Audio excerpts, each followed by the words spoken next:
For 5 days, Britain simply stopped existing, vanished beneath a killer storm. The year is 1703.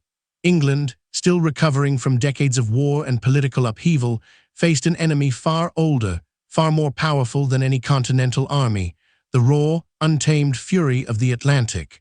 A fury that would, in a few short days, rewrite its history and forever embed itself in the nation's collective memory. Everyone understands the danger of a hurricane. They're wrong. The Great Storm of 1703 was something else entirely. It wasn't just a hurricane, it was a meteorological anomaly, a perfect storm born of unique atmospheric conditions, turning the very air into a weapon. This wasn't some localized squall. This was a nationwide catastrophe. From Land's End to the Humber, from the English Channel to the Irish Sea, the storm ripped through the heart of Britain, leaving a trail of destruction that dwarfed anything seen before or since. Before the storm hit, there were whispers, odd weather patterns. The air felt heavy, oppressive. Sailors, with their innate sense of the sea, reported unusual swells, even though the skies were still clear. An ominous calm before the unimaginable chaos. Then, on the evening of November 26th, it began, not with a whimper, but with a roar. Winds, estimated by some to be over 120 miles per hour, began to tear across the land. Buildings groaned, timbers splintered, and the very ground seemed to vibrate. London, a bustling metropolis of 500,000 souls, was plunged into darkness. Chimneys, hundreds of them, were ripped from roofs, crashing into the streets below. Houses collapsed, their occupants trapped beneath the rubble. It was a scene of pure, unadulterated terror. The River Thames, usually a highway of commerce, became a raging torrent. Ships anchored within its banks were torn from their moorings, smashed against bridges, or dragged out to sea. The sheer force of the water was incomprehensible. But the true tragedy, the heart of this story, lay not on land but at sea. The Royal Navy, England's pride and protector, found itself caught in a death grip with the storm.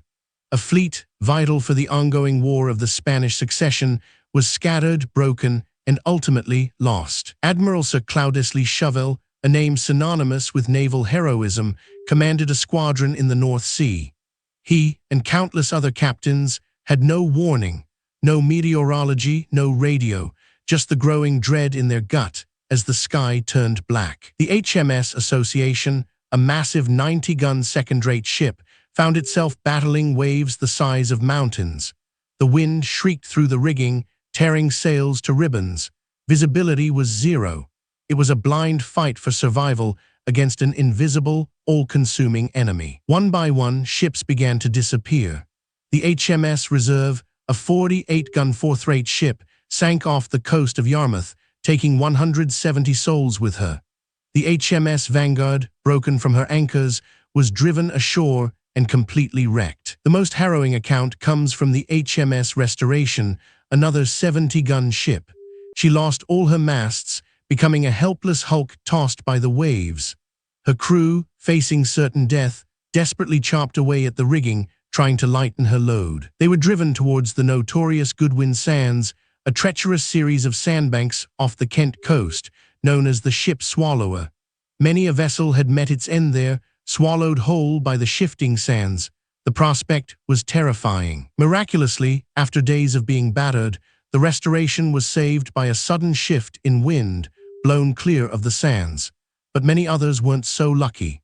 The Goodwin Sands claimed the HMS Northumberland, the HMS Stirling Castle, and the HMS Mary. Over the course of that brutal night and the following days, 13 Royal Navy warships were lost. 13 symbols of British power swallowed by the waves. An estimated 500 sailors, seasoned veterans, and young recruits alike vanished beneath the churning sea. The economic impact was staggering. Not just the ships, but the cargo, the trade vessels, the fishing boats. Estimates put the total financial loss in the millions of pounds, a truly astronomical sum for the early 18th century. On land, the devastation was equally profound. Entire forests were flattened, their ancient trees uprooted. Churches lost their steeples, houses their roofs. Livestock perished in their thousands. The landscape itself was scarred. The human cost, however, was incalculable. Beyond the sailors, Hundreds, perhaps thousands, died on land from falling debris, collapsing buildings, or exposure. Families were shattered, communities decimated. The entire nation was in mourning. In the immediate aftermath, there was a sense of utter shock. How could such a thing happen? Many saw it as divine retribution, God's wrath unleashed upon a sinful nation. Sermons were preached, pamphlets written, all seeking to understand the unfathomable. Daniel Defoe, the renowned author of Robinson Crusoe, published The Storm, a detailed account based on eyewitness testimonies. It remains one of the most vivid and chilling records of the disaster, capturing the sheer terror and scale of the event. The Great Storm of 1703 stands as a stark reminder of humanity's fragility in the face of nature's power. Despite all our technological advancements, the ocean and the weather it breeds still holds a terrifying, primal force. The lost fleet, swallowed by the Tempest, now lies scattered across the seabed, a silent memorial to the men who perished. Their stories, though centuries old, echo through the waves, a chilling testament to Britain's deadliest tempest. And the Goodwin Sands, they continue their slow, silent work, sometimes revealing glimpses of the past, only to reclaim them once more. A natural graveyard, forever guarding the secrets of the storm. What other forgotten maritime catastrophes lie hidden beneath the waves? Find out in our next deep dive.